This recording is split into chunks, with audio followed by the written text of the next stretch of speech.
सुप्रभात विद्यार्थियों, कैसे हैं आप सभी। तो आज हम पाठ 4 करेंगे, प्रकृति का संदेश। देखो बच्चों, प्रकृति में बहुत सारी ऐसी चीज़ें हैं जो किसी न किसी तरह से हमें क्या करती हैं, संदेश देती हैं। जैसे पर्वत, नदी, सागर, आकाश, धरती, फूल, पक्षी, ये सभी हमें कुछ ना कुछ क्या करते हैं, सीख देते हैं, आगे चल बढ़ने की प्रेरणा देते हैं। तो यही हमारा पाठ है। देखिए, आप मेरे पीछे पीछे बोलेंगे, पर्वत कहता शीश उठाकर तुम भी ऊंचे बन जाओ। सागर कहता है लहराकर मन में गहराई लाओ।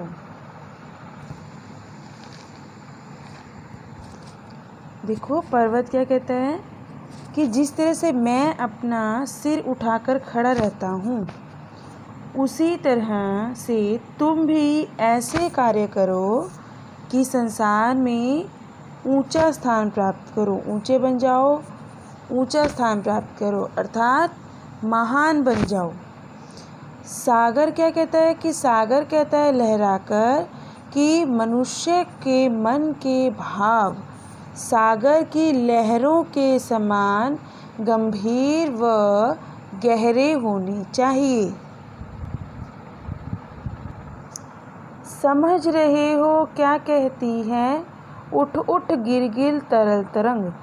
जो तरल तरंग समुद्र की तरंगें होती हैं, वो क्या करती, कभी गिरती हैं, कभी उठती हैं। तो हमें भी उसी के समान अपनी जो भावनाएं हैं वो परिस्थितियों के अनुसार क्या करनी चाहिए, बदलनी चाहिए। हमारे विचार परिस्थितियों के साथ उठते हैं और गिरते हैं। भर लो अपने मन में मीठी मीठी मृदुल उमंग। मृदुल का मतलब क्या होता है, कोमल। तो कह रहा है कि अपने मन के अंदर मीठे और कोमल जोश भरो। किस लिए, कोई भी कार्य करने के लिए अगर हमारे अंदर जोश होगा तभी हम उस कार्य को क्या कर पाएंगे, अच्छे से पूरा कर पाएंगे। तो हमारे मन में उल्लास और जोश दोनों ही कैसे होने चाहिए, मीठे और कोमल। पृथ्वी कहती धैर्य न छोड़ो, कितना ही हो सिर पर भार। नभ कहता है फैलो इतना, ढक लो तुम सारा संसार। अब पृथ्वी क्या कहती है कि आपके सिर पर कितना भी भार हो, अर्थात आप कितनी भी परेशानी या कठिनाई में हो, आपको अपना धीरज कभी नहीं छोड़ना चाहिए। अगर धैर्य छोड़ दिया तो वो कार्य आप कभी भी नहीं कर पाएंगे और हमेशा ज़िंदगी में पीछे हो जाएंगे। नभ कहता है फैलो इतना, ढक लो तुम सारा संसार। नभ कहता है, देखो आकाश ने पूरे संसार को ढका हुआ है। इसी तरह वो कह रहा है कि आप अपने अच्छे कर्मों को, कर्मठ इंसान बनकर ऐसे अच्छे अच्छे कार्य करो कि अपनी अच्छाई से पूरे संसार को क्या कर लो, ढक लो। यानी अगर अच्छाई से हम अपने पूरे संसार को ढक लेंगे तो हर जगह अच्छाई ही अच्छाई प्रभावित होगी।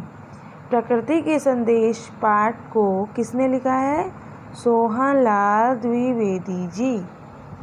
सभी ने पाठ को अच्छे से पढ़ना है। जैसे जैसे मैंने अर्थ समझाए हैं, आप भी इस अर्थ को समझकर बोलेंगे।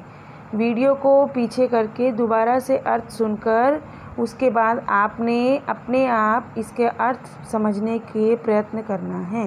धन्यवाद।